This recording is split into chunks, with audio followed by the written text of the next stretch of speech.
Hey, this is Terry from OXEN Technology.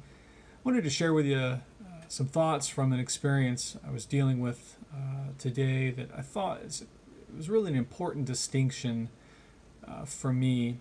For many years we have gone through the IT life cycle. You upgrade your server, you upgrade your Windows software, and then in 3 or 4 years, 5 years, you repeat that process, and you just kind of perpetuate this migration experience.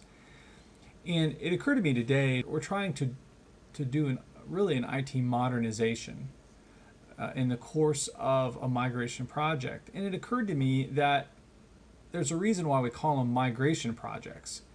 A migration is taking what you have and it's moving it from one place to another. And it doesn't so much concern itself with modernization. It's really intended to migrate. You're either migrating your data and your applications from an old server to a new server, hardware that is 5 years old to hardware that's brand new, or you're migrating from an old version of Windows Server that's perhaps going end of life and Microsoft's not going to support it any longer, to a newer operating system that Microsoft will support. And so many times we do these migration projects, right? We take what we have and we move it from one hardware platform or software platform to another, and we don't always concern ourselves with the modernization aspects of it, or what types of things do we need to be doing differently in order to kind of keep up with the capabilities that technology has for us as it's evolved. So the distinction I wanted to share with you this morning was really the differences between migration projects and modernization projects. And we need both of them. You don't want to run end-of-life software. You don't want to run on hardware that's 4, 5, 6, 10 years old, right? You want to keep those things up to date. But I think it's also equally important that we don't mix modernization, or rather, our migration projects, we don't want to mix those with modernization. I think those probably should be two separate types of engagements with separate outcomes and different goals, obviously. And you also want to factor in that I don't want to create a lot of, I don't want my migration project to necessarily be double the budget that it should be, right? If I'm going to go in and spend money on hardware in new software, I don't want to also have to spend time on all the labor that's going to result from not only migrating but modernizing. And then the other aspect of it, from your user side, you don't want to put too much change on your end user in your end users and business processes at once, right?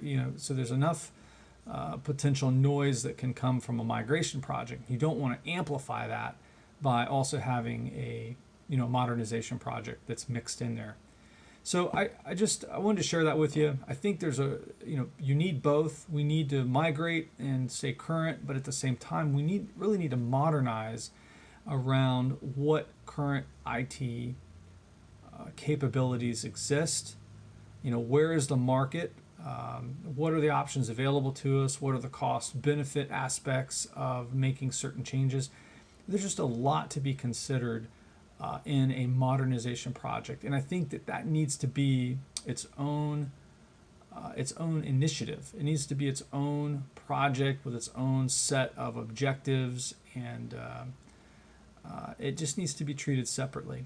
And I think it's really important for the business to conduct a modernization project while not only considering where they are as a business, but where do we want to be, right? In 1, 3, 5 years, right? And how does our technology, how are the capabilities of the technology at present day line up with what our business needs, right? What more could we do with our technology that we haven't been doing in the past 5, 10, 20 years, because we haven't really taken the opportunity for a modernization project in order to consider what the full capacity of IT capabilities are as it relates to our modern business needs. So in other words, we might modernize our businesses, but let's make sure we take time out to modernize our IT. And your OXEN shared CIO can help you do this. And so wanted to share some thoughts with you this morning on this, IT modernization versus IT migration. So hope this has been of some value. Look forward to talking to you again.